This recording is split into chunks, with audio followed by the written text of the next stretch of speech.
All right. Hello, you are listening to Good Film Hunting. My name is Riley Hardy, And this is Connor Reed. and we have a special guest today, Mr. Stephen LaGue out of Hey, Kansas City. And Stephen's a good friend of ours from college, John Brown University. So Connor made a special trip up to visit him, and they are together, and we're just going to have a good time today talking about some movies. So Yep. should be a fun episode. Yeah, definitely. So today we are starting a new series. So we finished with our series on silence, and now we're doing one that I'm so excited about, animation. Specifically, the idea that animation is, kind of considered a lower tier genre, or even a genre at all. Yeah, which it shouldn't. So we're kind of here to prove that animation is not a genre per se, but more of just a different kind of medium. So Yeah, an art form and that sort of thing. yeah, so that's kind of we're starting this series today. We're not sure how long it'll go, but we'll definitely hit some of our favorite animated movies. And Yeah. today we are starting with Fantastic Mr. Fox. But before we kind of get into that, we're gonna just kind of break down why we feel this way about animated movies and kind of what our specific beliefs are with it and our experiences with it. So Connor, I'll let you take it from here. Yeah, definitely. I always feel like whenever Riley and I would watch movies together that, we'd often talk about animated movies the most, just true. because they kind of have a special place in our heart. And I always see them as just kind of underappreciated, and people kind of view them as like a lower tier of cinema. But I would definitely argue that, animated films can be just as powerful as live action films and, have lasting effects like that. Oh, for sure. Yeah, the people just kind of think of them as your Saturday morning cartoons. Just the idea of animation, people just think it's cheap and it's for kids because that's kind of traditionally, or at least that's like Saturday morning cartoons was such a big thing for so long and still is, and it's just whenever that is so strong, people just get that in their heads. It's just they don't take it seriously like they should, And so, Steven, you got any thoughts? Yeah, something kind of along those lines. I definitely there's a thought that animated means kids movie and means silly and fun, which is not always the case. And I would argue that the concept of a kids movie really is kind of a lame concept. Like a movie a kid can enjoy can be just a good movie that maybe doesn't have some of those mature themes in it. But like, I don't know, some of the best movies I enjoyed as a kid that I like now, maybe you can call them a kids movie, like, Toy Story or something. But really, a lot of those movies are high-quality films, good stories, good, impressive artwork, beautiful soundtracks, that kind of thing. And I think I've been led to tears more by animated movies than if I were to lump animated and not animated into two groups. Yeah, and why is that? Do you think Than the other way around. Because I would agree. I would kind of say the same thing. Yeah. I tend to connect with movies that I've seen multiple times. Okay. Interesting. And maybe there's more of those, but I don't know. At the same time, some of those are recent that I've seen that have, like Coco or something. Inside Out or... Right. Those aren't. I didn't grow up on those movies. Yeah. So. Yeah. Coco, think did you why like that is. Coco? Yeah, maybe they're... Did you guys like Coco? I really liked Coco. I Really? loved I it. thought it was alright. Not my favorite Pixar movie, but Yeah, it's not mine either, but I think there was a lot of really good qualities to it and interesting getting some new music out of Pixar. Yeah. And, and I like the style of it. for sure. Yeah, and me saying that is kind of ridiculous, just because, a studio like Pixar, it's like they hit so many winners, and then as soon as a one that's like okay comes out, people just like beat it to death because it's not. Coco did a better job than a lot of live action movies, making me believe I was looking at the instrument that was being played. Yes. The way that they animated the fingers playing the guitars and stuff. There's a whole lot more to the movie, but that's not. I thought that movie really impressed me. Oh, yeah. It did. Yeah, no, Pixar especially, and then also I would say Studio Ghibli are two studios that. I've seen all of the movies in both of those studios, but they treat their movies as real movies and not cartoons. Like I have a quote here from Isao Takahata, who co-founded Studio Ghibli with Hayao Miyazaki. And his movies are actually quite a bit different than Miyazaki's films, and so people kind of call them they're good friends, but they're also like kind of rivals because their movies are different. Yeah. But they were always kind of making movies at the same time, and they just kind of competed with each other, which just made their movies like even better. I can't I don't know, some of my favorite of the Studio Ghibli movies are Takahata's, but he has this quote, and it says, "Live action films are so common these days. They're becoming part of the reality. I don't think people really watch live action features carefully. However, they'd be forced to for an animated feature. Because animated features captures things we do and reflects more solid reality than how they actually are, and it makes people realize what we do every day. I believe animated films can provide such opportunities." And I love that quote because it really, for me, it's like suspension of disbelief is a big thing. And when you watch an animated movie, you're already in the assumption that this is a pure creation, right? It's not something that was captured on film, that something was there and we just captured what was there. But with animated film, it's a pure, creative expression. And so with that, or at least for me, it's like I'm hyper aware of that. I'm hyper aware that every detail on the screen was created specifically so that I would see it and notice it. And as opposed to with live action, where it's just, you might catch something that maybe wasn't really supposed to be there, but it was just there, and so there's just kind of a different mindset. When I watch animated features, I can tell whether the artist is really, or whether the filmmaker is really cognizant of that, and whether they're, like, for example, Takahata, one of my favorite movies of his is called Only Yesterday. It's about a woman who goes to work at a safflower farm. She goes to do that for the summer, but the whole movie is about her reminiscing about her fifth grade self. There's kind of a back and forth of her as a young fifth grader and then her rediscovering who she is, as a new woman.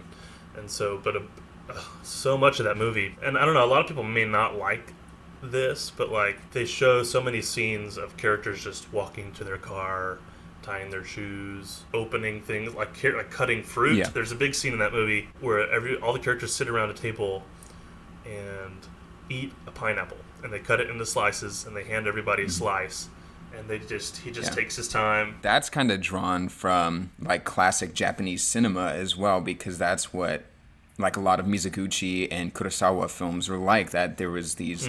I mean, Mizoguchi more so of showing kind of like everyday life, and there'd just be like these really long, mundane seeming shots of like someone pouring tea to every person at a table. Just simple everyday actions like that. They would just kind of like sit and meditate on that. And Kurosawa, his was different. His was like a different state in Japan, like feudal Japan. But even still, he would kind of just focus on a man sitting in the front of a temple and just rain kind of pattering in front of him and just leave the camera there. Yeah. And it's interesting because so scenes like that, whenever it's animated, I just find myself watching it so much more closely than as opposed to if it was, live action. I'm just like, wow, it just draws me in more. And then maybe that's a personal thing, but that's one of the reasons I really like animation, is that the intentionality of it, I feel like, is greater, and it really just pulls me in, pulls the viewer in. What are your thoughts on that sort of matter, Stephen? I think I like what you're saying about suspension of disbelief. I think, I've been thinking about why it is I tend to get more emotional with animated movies. And the animation is really just, it's like a painting or a drawing, even if it's with a computer. It's just adding another depth of art to it. It's almost like, human action is, you can make art out of doing something with a human body, but like it adds a whole nother layer, and I think it pulls us deeper into the fiction in a different way, because I'm not trying to see that's real. Like when it's a live action movie, I believe it when it looks believable. Studio Ghibli film, I'm not going to believe it because it looks like something that I've seen. Oh yeah, hopefully not. Right. Some of that stuff would be cool to see, but some not so much. Some of it definitely not. Of course not. Like in The Wind Rises, by Miyazaki, it's like some of the airplanes. Yeah. Of course, this is also, I think it's like a dream sequence of his, but you can just like the body is just kind of ebbing and flowing, and the wings are kind of moving. Like it's not a sturdy structure. Yeah. It's like moving in kind of a dreamlike way. Flapping almost. Right, almost flapping. And the smoke, the way the smoke is billowing, out of the engines is just really, really cool. Not super realistic, but just very expressionistic, I guess. And I think that, going back to Coco, that's the way that they portray death and loss and remembering people, it doesn't look like the way death happens and but it represented it so beautifully that I really connected with it. You know, I wonder if this would be something to dive into, like the history of animation at some point, because I wonder, it's not a super old thing. I mean, it's less than 100 years old, right? Like, to really do this. Same with cinema. I mean, right, just cinema film in general is one of the newest art forms. It's right. So I'm wondering at what point animation became, well, that's mostly for children's stories. Yeah. You know. Yeah. Well, I think part of it, I mean, Walt Disney was a huge pioneer of it, and he centered his films towards children. And, I mean, he made them accessible to all ages, but, you know, they're definitely more whimsical and lighthearted and, you know, full of music and song. And it's, like, crazy to think that whenever they were making Snow White, which was the first animated feature, that people were like, there's no way it's going to be popular. No one is going to want to sit and watch a cartoon for, like, over an hour. You know, and that's what people thought with like 3D animated films too. That's what like people thought with Toy Story. It was exactly the same thing. Yeah, and John Lasseter was like, yeah, that's what people said about Snow White. So it was kind of a duality there. Yeah, that's interesting. Which is crazy to think about now, because now it's like the most lucrative film market we have. You know, it's like anytime a Disney film comes out, it's like guaranteed to be a success because it just has a built-in audience to it, which I think very few like art forms have in that sort of a sense. You know, more and more animated films out now are 3D animated films. Why do you think that is? It kind of saddens me when I really don't see because you just don't see many traditionally hand-drawn films anymore. I don't know. What do you think? You know, is it like the studios? Is it like a money thing, or is it this is what the people are wanting? I don't know. What's y'all's take on the absence or the kind of the death of traditional animation? Because it's very like, besides Studio Ghibli, there's not many other people doing it. Yeah, not really. And to me, I think it is because people kind of perceive it as more time consuming and really repetitive, you know, because for each frame, you're having to completely redraw the characters, which can really burn animators out. And I think there's just kind of this almost ease, it seems like, to computer generate your main characters. But the animators loved it, though. I mean, it still takes forever, too. But I think it's like a different type of repetition that seems more exciting to animators. But they were doing it, I don't know, because, like, let's see. Snow White was, 1937? Something like that? Yeah, maybe a little bit earlier than that. Yeah, and so I don't know. The first, I guess Toy Story was 95. So I don't know, a good 50 years, 60 years. You know, that's what animators did. But I don't know. I've seen a lot of interviews, and they just love that kind of work. I don't know. They just have a passion for the end product, I guess. Yeah. But yeah, it's just a totally different kind of process. You know. Yeah. Where working with computer models. And you're just changing the model. It's kind of more like stop motion almost. Yeah, in a sense, I would definitely say that. And I think there's just kind of this... I think there's this almost curiosity that people have with it, and especially like big animation companies of saying, let's see how real we can make this look. You know, because there's like that whole thing whenever Finding Nemo was coming out, whenever they were doing the test for like the water on it, and like the studio heads came in and looked at it and they're like, that water looks too real. Like, you need to make it look more cartoonish because people are going to think that's a real image. And that's crazy, you know? And so they had to, like, almost dumb it down in that sort of a sense to make it look and feel like an animated movie. But now I feel like there's just, like, this hunt to make things look real. Yeah, you're touching on something interesting there because it's like, what was one of the latest Pixar shorts? It was not the... Piper? Piper. Yeah, that one was like supposed to be, hyper realistic, and it was like it looked very real. And it's like, if we're getting that close to actual reality, to the I don't know what's it called, uncanny valley. That's not quite the same thing. No, that's something a bit different. It's like once you're almost reached that, what's the point? Yeah, that's true. I think it's just kind of this thing to. For people to test their skills and almost play God in a sense. You said the first full-length 3D animated movie was 95? Yeah. I mean, we're barely over 20 years. Yeah. So, like, it's still newer you can almost still call it a trend as far as an art form. Mm-hmm. And we're figuring out what we can do with it. That's Yeah. kind of how I see it. And I'd say even video games kind of play into this because there's always this grab to try to make video games look as realistic as possible. And so I think that's kind of that competition between the two of them of saying, who can make something look more real. It's weird. I remember this intro to Need for Speed Hot Pursuit 2. And having this argument with my brothers that I thought some of it was real. Mm-hmm. That's a real shot of this Ferrari cop car chasing this Lamborghini, right? Yeah. I went back and played it a year or two ago, and it looks just so like terrible fake animation. Yeah. So it's weird how we gradually get, like if you compare Incredibles 1 to Incredibles 2. Yeah. We gradually get harder to please as time goes on. Yeah. With the quality and the detail in animation. Yeah.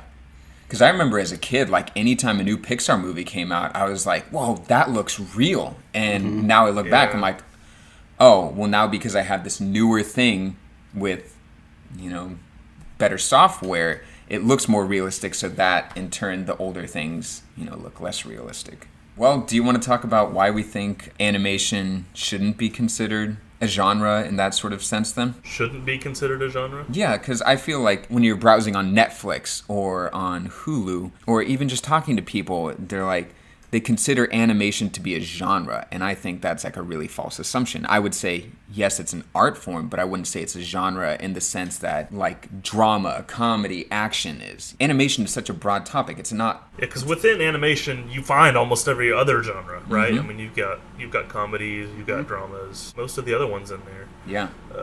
For me, it just comes down to it's a way to tell a story, right? You can do that with real people, and you can do that with something you've created. And so, I mean, for me, that's essentially what it comes down to, is that, and that's what I think just society in general has written it off, just because of reasons we've already talked about, and so they just lump it, and Netflix and Amazon just kind of lump it into its own thing. Yeah. Even the Academy Awards, too. Yeah. Right? That too, That's so frustrating. Of course, and it's just tough because, like, the Academy... The people who are on the board are just like so old; they're like in their 70s. It's just I mean, it's a mix of a bunch of people. It's not just a bunch of old white guys sitting in a room. Well, I bet the average age is pretty high. The consideration isn't there for animated films. I mean, I think there's only been 3 animated films that have ever been nominated for Best Picture. I do you thought know what they are? By chance? Oh yeah, all Pixar movies. Or no, 1 Disney, 2 Pixar. Beauty and the Beast, Up, and Toy Story 3. Yep. So it's a shame. It really is. But even then, whenever you put that in there, it seems like a throwaway thing because it's like, oh, there's no way that movie, like an animated feature, is going to win Best Picture. So I'm wondering, when is that going to happen? Yeah. People just don't think that an animated movie can shoulder the weight of seriousness, and they just don't think it has legs to run and is strong enough. Yeah. That's like saying a painting can't convey something a photo can. Yeah, exactly. Why would we restrict it like that? Yeah.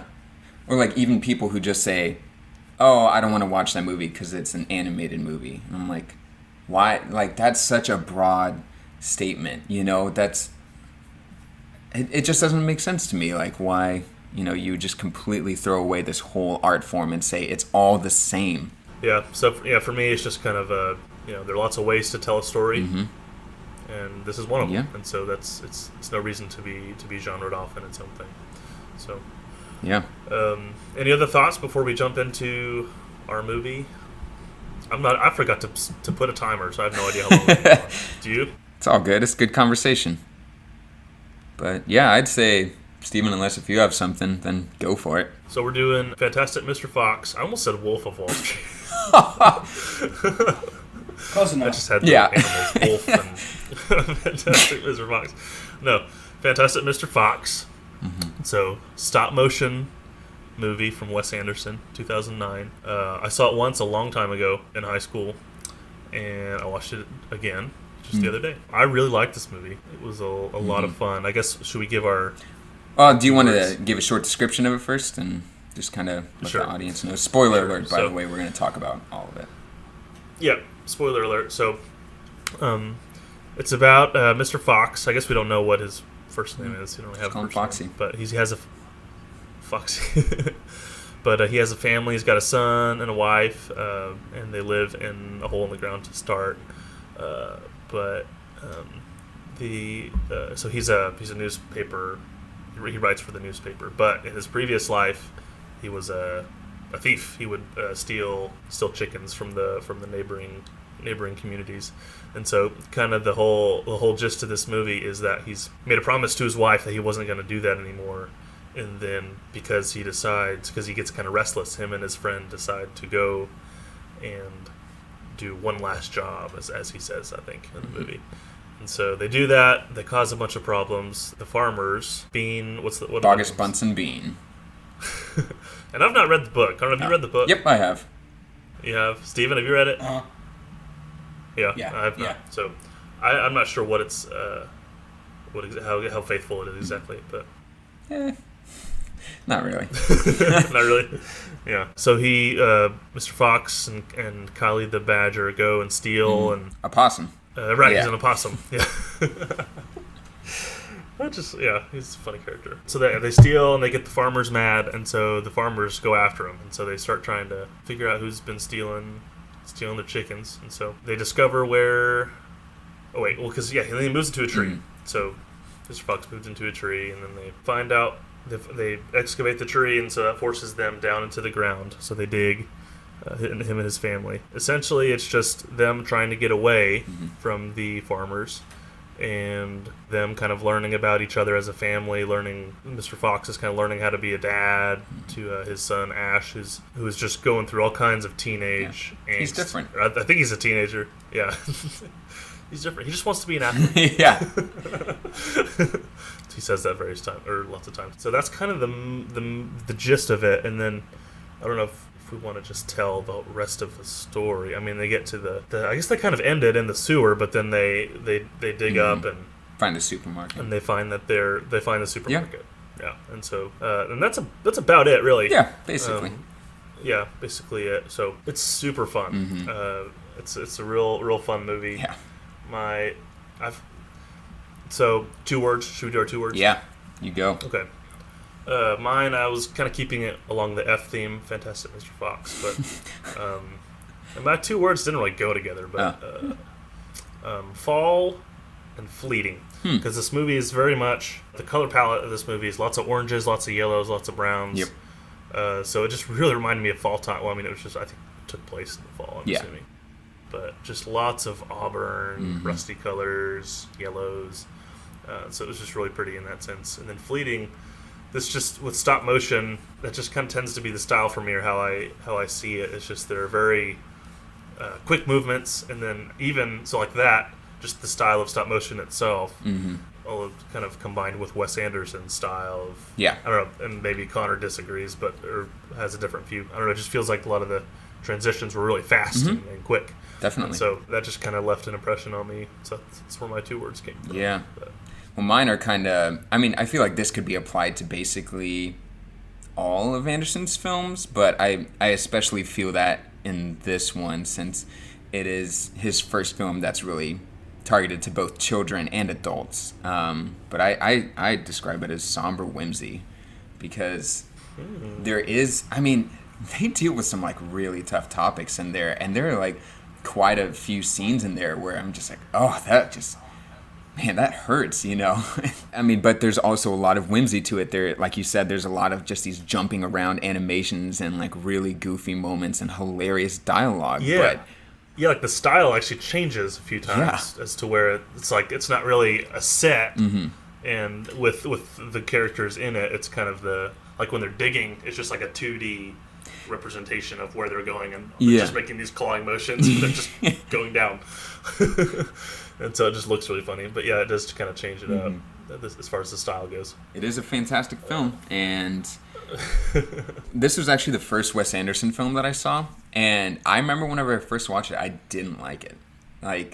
And maybe it was just because I wasn't used to his style or anything like that, but I remember watching it and just being like, oh, I feel weird after watching that. And it took me a while. Well, I watched like half of Moonrise Kingdom, and then I watched Darjeeling Limited, and I was like, oh, I'm finally getting it now. And then I revisited this, and I loved it. I'm like, this is amazing, and it's now one of the movies I've watched the most. Like, it's to me one of the most rewatchable movies ever. Like, I just pop it in anytime I can't figure out what movie to watch. Yeah, it's very rewatchable. I would agree. Yeah, it's just a lot of fun. That's another F word for you. I just liked it a lot. I love this movie right off the bat. I remember the first time I saw it, I was on vacation with my family and my cousins, and I was just laughing like crazy. We watched it a couple of times, and I have watched it so many times. I feel like I know every line when I hear it. I know the next line that's coming, but I still want to watch it again. Mm-hmm. Yeah, I'm always in the mood for this. It's one of those movies I'm always in the mood for, and it doesn't necessarily like all wrap up and everything's great at the end either. It's not, and I don't know why.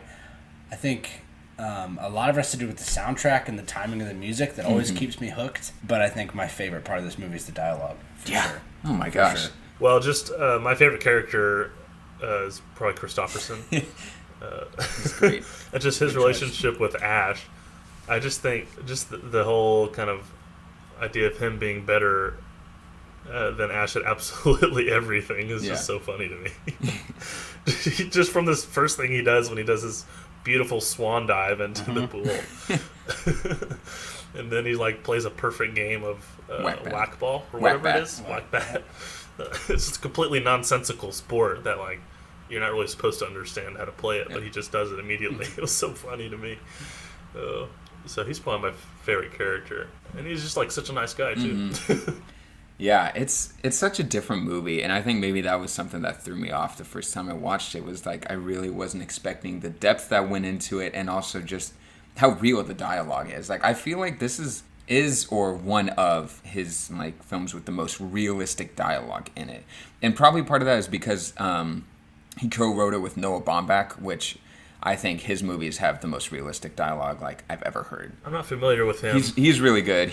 I would recommend just about all of his movies, but he did like Kicking and Screaming and Frances Ha and While We're Young, a bunch, Squid and the Whale, a bunch of that sort of stuff. But you should definitely look him up because he has like this whole naturalness to it where you can tell like, oh, this was like a conversation I had with my brother or with my parents like a little while ago. It really resonates, and like that's kind of what makes it special to me. I can't always tell if it's written to look natural or if it's just written to be funny, but like a lot of stuff is said wrong. Yeah. They say a lot of sentences and there's something wrong with the way they say it, and I always thought that was Wes Anderson style, but I guess maybe it's it's like a mixture of both. It's both. Yeah. Okay, and I think a lot of it is to be funny, but it does make it feel natural because it's not a script. It's not written, right.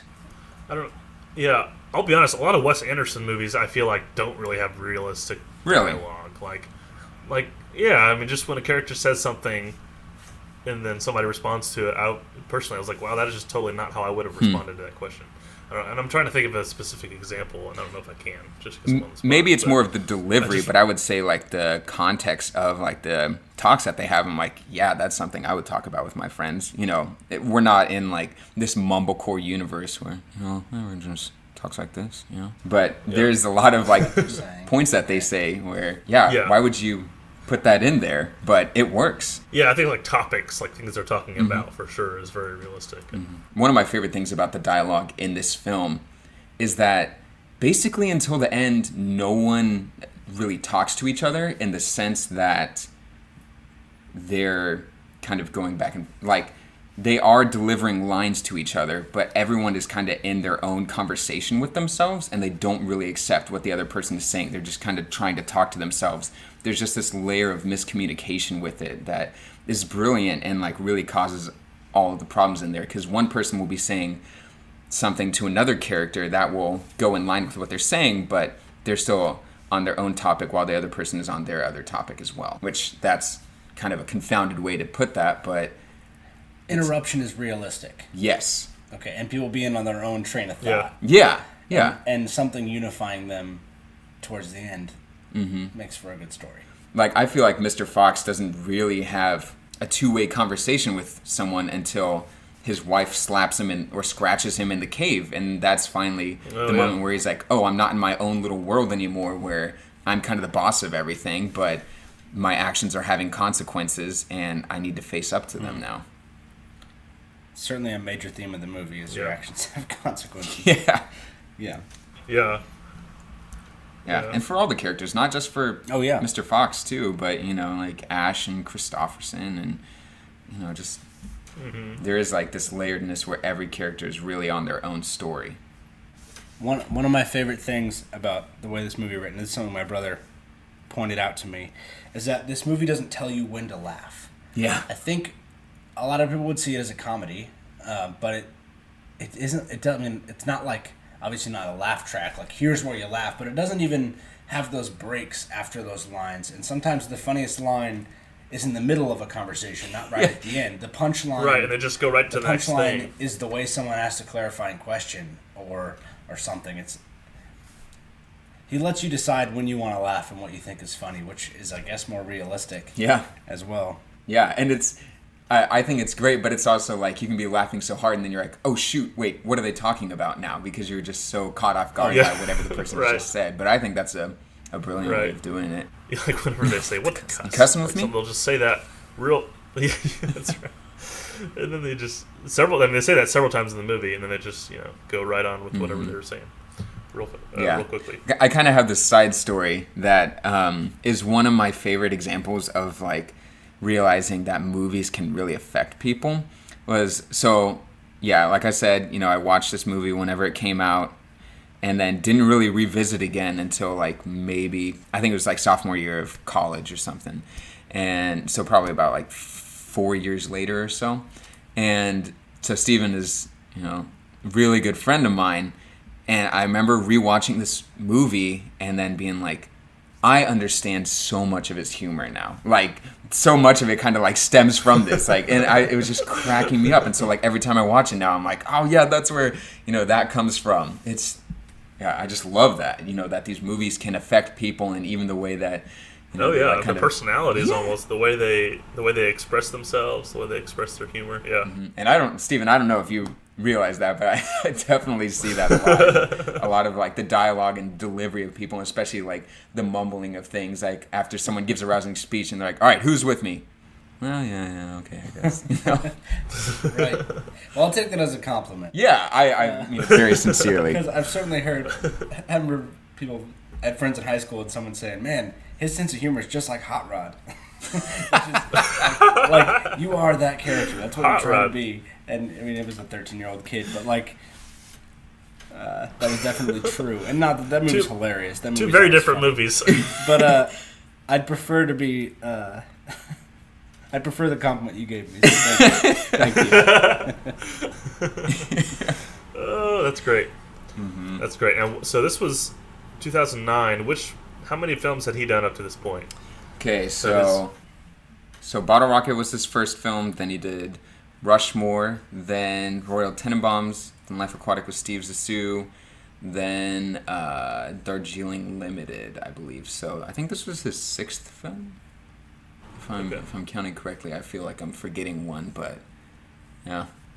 Yeah, so he's pretty established at this point. Yeah, and I definitely say this was like his most commercial one where, he was hired to do, an animated feature, and that definitely has more of an audience than a lot of his other films, which is kind of like this niche clique, Because I hadn't seen any of them until I started watching a lot of movies with you. Because, that was one of the first things we did was watch all the Wes Anderson movies. So, all right. Yeah. And so, I hadn't seen hardly any of them. Mm-hmm. So, yeah, but I think I'm not so sure about the Isle of Dogs because I haven't seen that. I don't know how big of a release that's gotten or if that's. I would say that this one was probably more commercial than that, and probably like his next closest one would have been Grand Budapest Hotel, and I think that was because it just garnered a lot of like awards rumble and was like seriously considered for a lot of nominations and all that. That's true. Yeah. Mm-hmm. So that's hands down probably his most nominated. Yes. Nominated movie. Yeah. Isle of Dogs is really good though, but it's definitely less kid friendly than Fantastic Mr. Fox. Okay. Mm-hmm. Yeah, I've not seen Isle of Dogs yet, but of course I don't. Yeah, when did that come out? That was just A few months ago. yeah. Just a couple months ago, I really. want to say maybe March or so. Yeah. I recommend it. Gotcha. Me too. Yeah, it's interesting. So it's his second stop motion. I wonder if I think he likes doing that a lot. I think I was reading some articles, and I think he's planning on doing a lot more of those in the future. Animation is an incredibly controlled environment, and he's a pretty OCD director, right? Everything's got to be. I mean, that's his style. Everything is square and centered and lined up, and I think you can do that really well, and then you can portray what he's trying to portray with animation. Yeah. You know.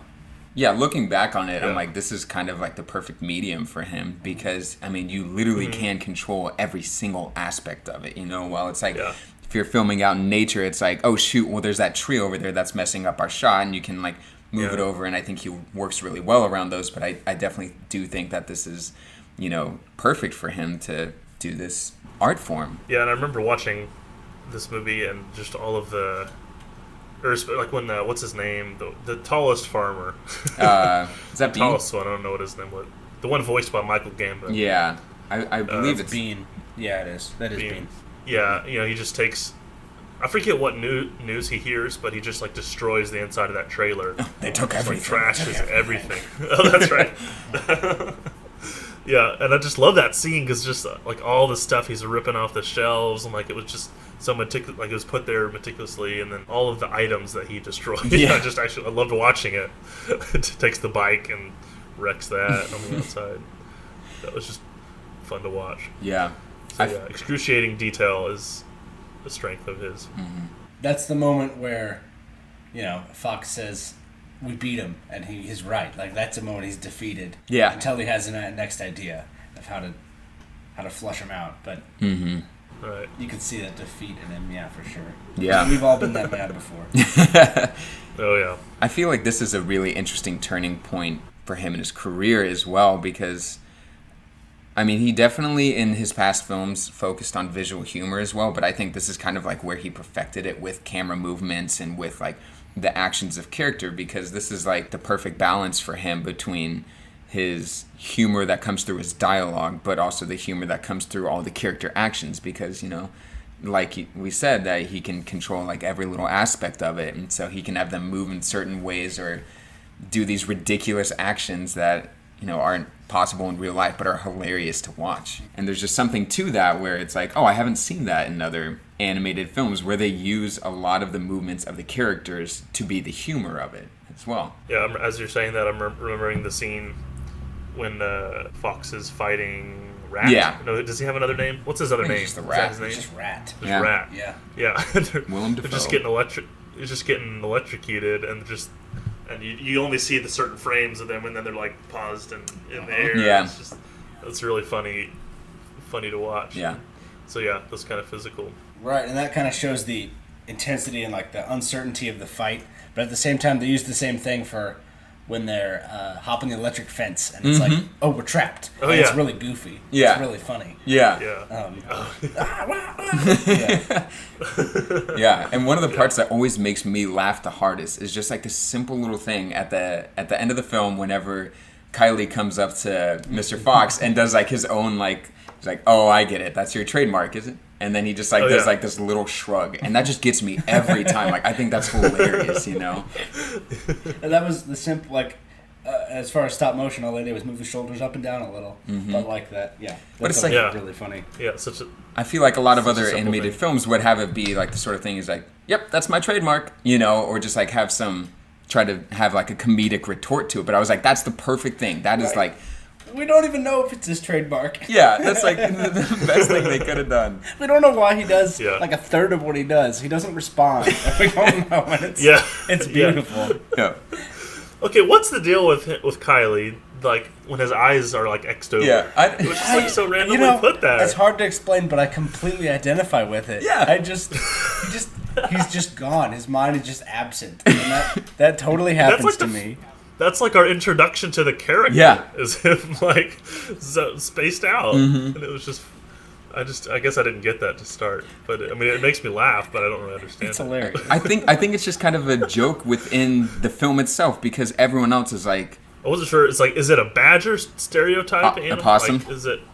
I think maybe it's like the opossum thing of like freezing, like playing dead or something like that, or just kind of blanking out. Yeah. But no, I did kind of. Opossums are pretty stupid. They're really dumb. The animals are really dumb. Really dumb. But I would say like it's kind of a joke within itself because every other character just has like this wicked fast dialogue where they like respond so quickly to things, and he's kind of the only one that's just zoned out the entire time. But I feel like he's kind of the one that gets it the most out of them. Like he has like the best hold on life out of all of them.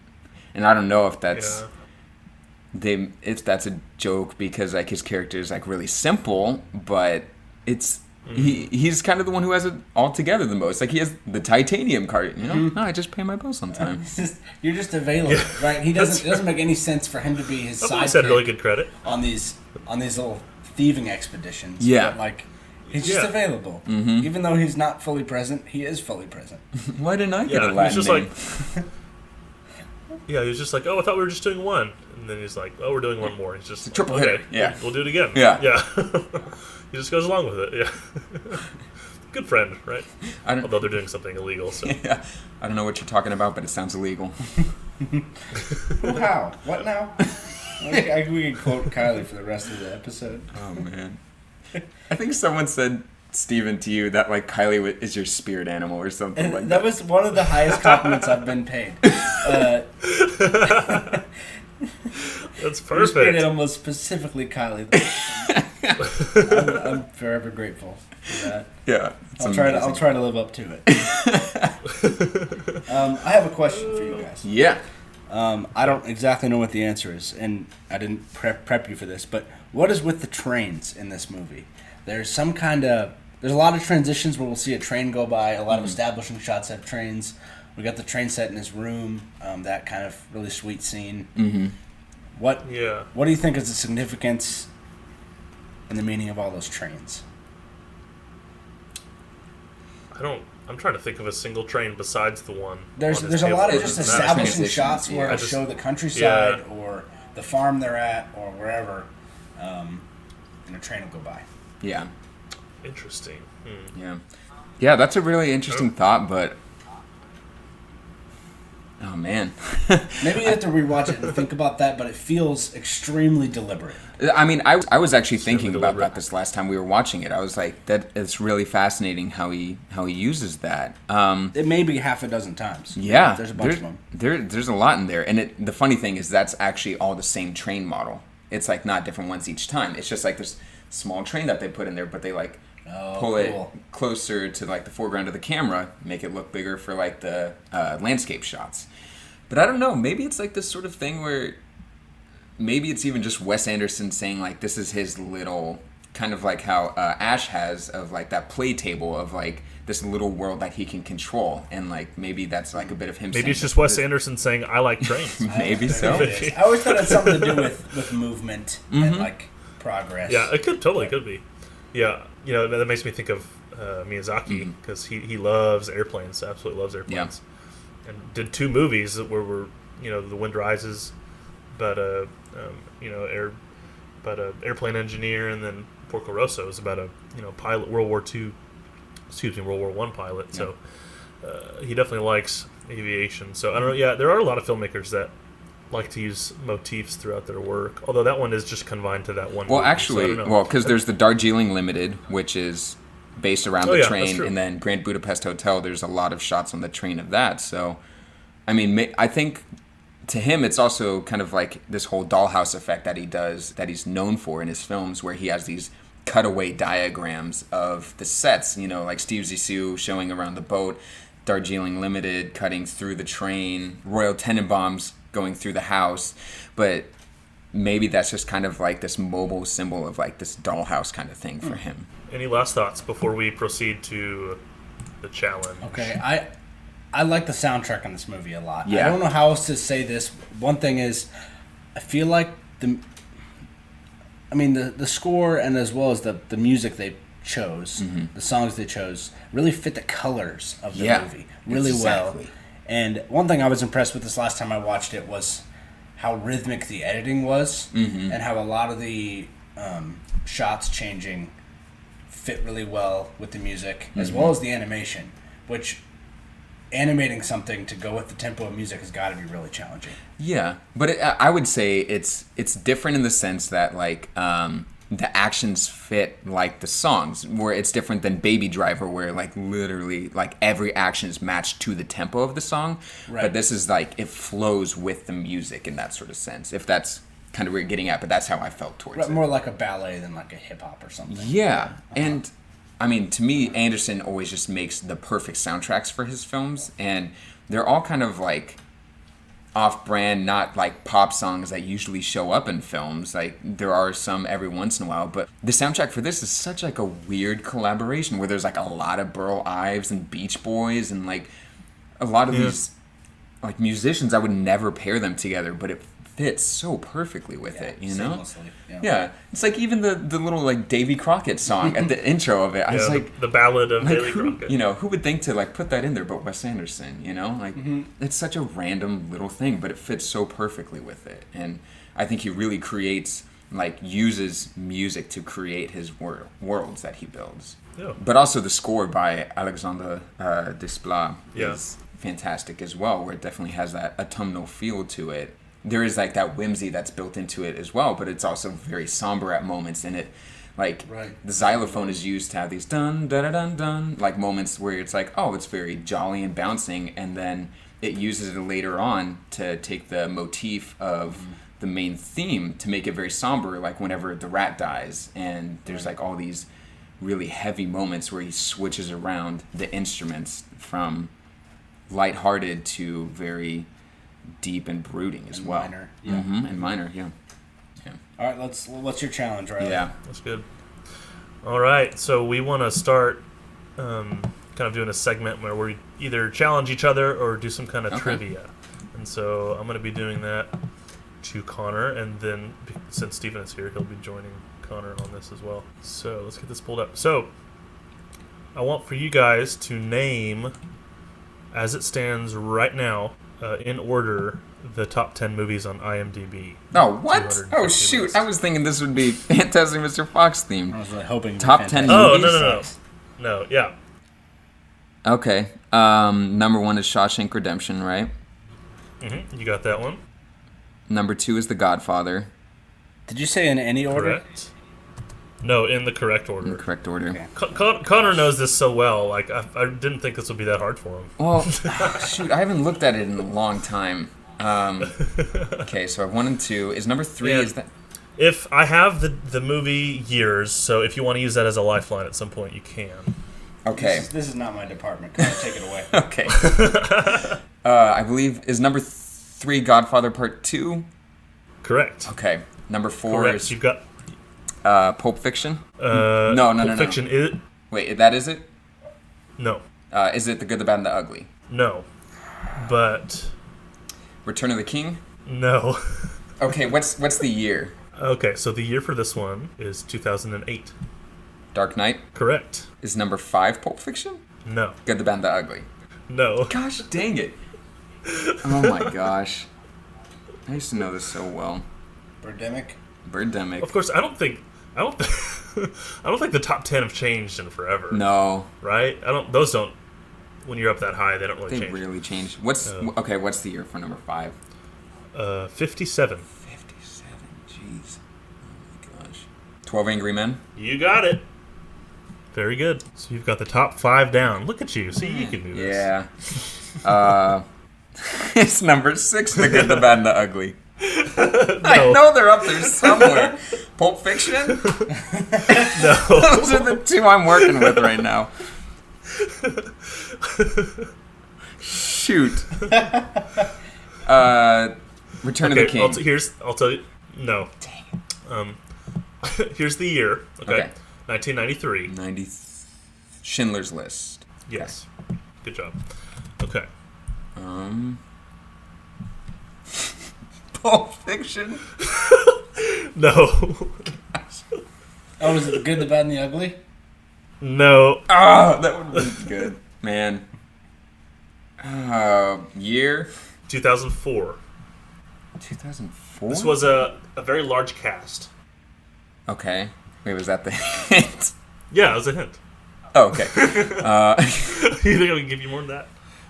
I might have to if you can't think of it. Is based on a book.